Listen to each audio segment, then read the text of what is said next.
तो आइए दोस्तों, मैं आपका स्वागत है हमारे इस YouTube चैनल में। तो आइए मैं आपको आज बताने वाला हूँ चित्ररेखा का सारांश। तो मैं नोट बना के रखा हूँ चित्ररेखा का सारांश, और इस चित्ररेखा के सारांश में मैं आपको बताऊंगा कि क्या है क्या नहीं है, तो इसमें क्या खासियत है क्या नहीं है, मैं सारा आपको बताने वाला हूँ आज।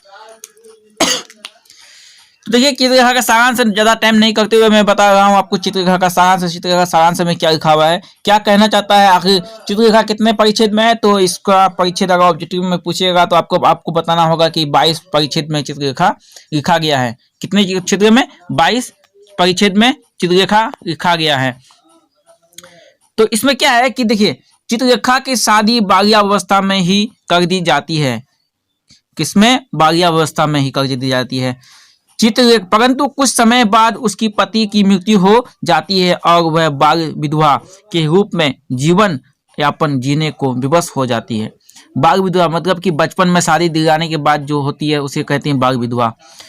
तो विवश हो जाती है। अब बाल विधवा हो गई तो क्या होगा, अब तो उसको जीवन तो जीना ही होगा। हिंदू धर्म में क्या है कि एक बार शादी हो जाने पर दूसरी शादी संभवतः नहीं होती है उतना, लेकिन कभी कभी हो जाती किसी की, लेकिन संभवतः उतना नहीं होती है। 80% तो नहीं होती है, ये तो मानना ही होगा। उसके बाद आगे क्या कहता है, समय बीतने के साथ उसके जीवन में कृष्णादित्य नामक युवक आता है। मतलब शादी विधवा हो जाने के बाद कुछ दिन बाद समय बीतते जाता है। उसके बाद क्या होता है कि एक उसके जीवन में एक कृष्णादित्य नामक युवक आता है और हलचल मचा देता है। मतलब हलचल मतलब उसके जीवन में अपन में हलचल मचा देता है। इस क्रम में वह गर्भवती या प्रेग्नेंट हो जाती है। मतलब कुछ काम वासना के शिकार हो जाती है या कुछ और कुछ हो जाती है, इसलिए क्या होता है जीवन में उसका हलचल मचा देती है। परंतु उसका नवजात शिशु एवं कृष्णादित्य दोनों की मृत्यु हो जाती है। बहुत बड़ा दुख है। क्या है? बहुत बड़ा दुख है कि एक तो विधवा हो गई, दूसरी बात कि उस प्रेग्नेंट तो हुई, उसकी बच्चा भी हुई, लेकिन क्या कीजिएगा, शिशु मतलब बच्चा और कृष्णादित्य मतलब जिससे वो शादी किया था वो दोनों क्या किया, डेट कर गया। दोनों की मृत्यु हो जाएगी। अफसोस है, जिससे उनके जीवन में घोर अंधकार छा जाती है। हाँ, ये बात तो सही है कि पति ना रहे तो बहुत दुख होता है, लेकिन पति के साथ बच्चा भी ना रहा तो बहुत दुख होता है। बच्चा रह जाता तो दुख उतना नहीं होता, लेकिन पति जाने के बाद बच्चा रहता है तो कुछ माँ को आशा होती है कि चलो यही अब हमको पाल पोस के इसको बड़ा करना है, यही मेरा इलाज है, इसी को आगे भविष्य में इसी को देखना है, देख के करना है। एक माँ की माया होती है। जिससे अब आते हैं यहाँ पे, जिससे उनके जीवन में घोर अंधकार छा जाती है। फिर भी अपनी साहस से पाटलिपुत्र की नर्तकी के रूप में जीवन व्यतीत करना शुरू करती है। वो कहाँ की नर्तकी? देखिए, चित्ररेखा क्या थी, नर्तकी करती है। अब क्या किया, नाच गाना तमसा करने लगा, नाटक करने लगा। तो नर्तकी के रूप में वह यहाँ पे पाटलिपुत्र मतलब दिल्ली में, पाटलिपुत्र पटना में वो नर्तकी का जीवन यापन शुरू करने लगा।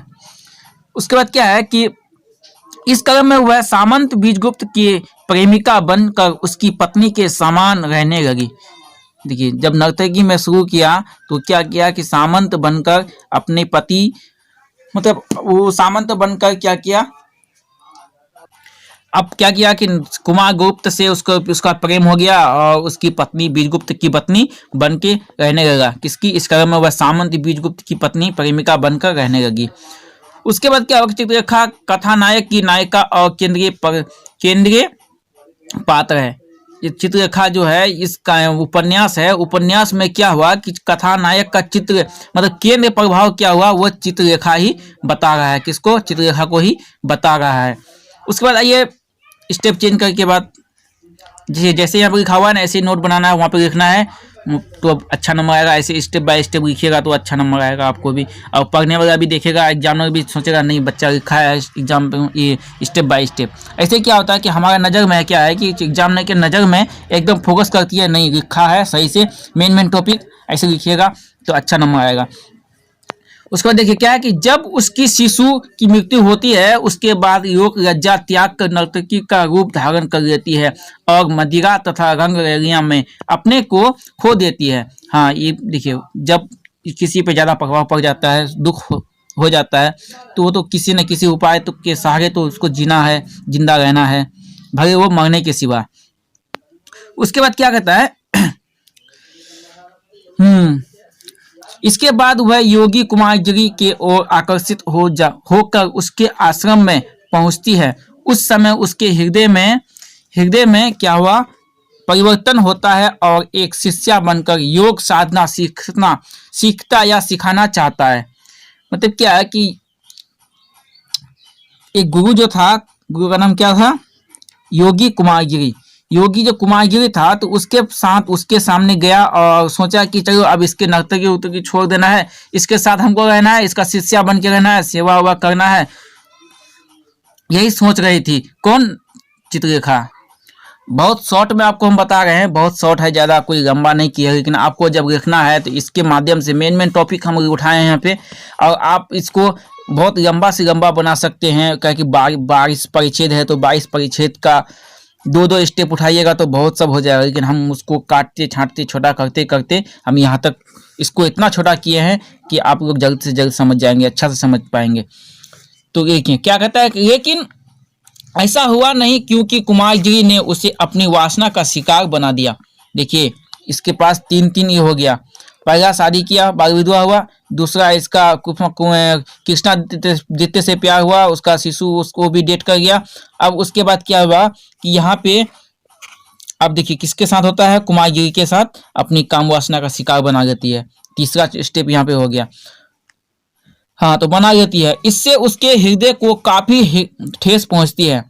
एक गुरु हो के अगर शिष्य पर वासना का शिकार करे तो ये तो काफी दुख भरी बात है, लेकिन यहाँ पे देखिए क्या कहता है कि काफी उसके दुख में हृदय पर काफी ठेस पहुंची और कुमारगिरी से घृणा करने लगी। अब देखिए ये उसके शिष्या बने, लेकिन क्या कीजिएगा, और उसी के साथ ऐसा करने पर वो इससे घृणा करने लगे। उसके बाद क्या है कि घृणा करने के लिए तो ये सही बात है, घृणा होना तो होगा ही, कहा कि गुरु होके ऐसा नहीं करना चाहिए। उसके बाद क्या कहता है, अतः मैं, देखिए फिर आइए स्टेप चेंज कीजिए, अतः मैं वह घर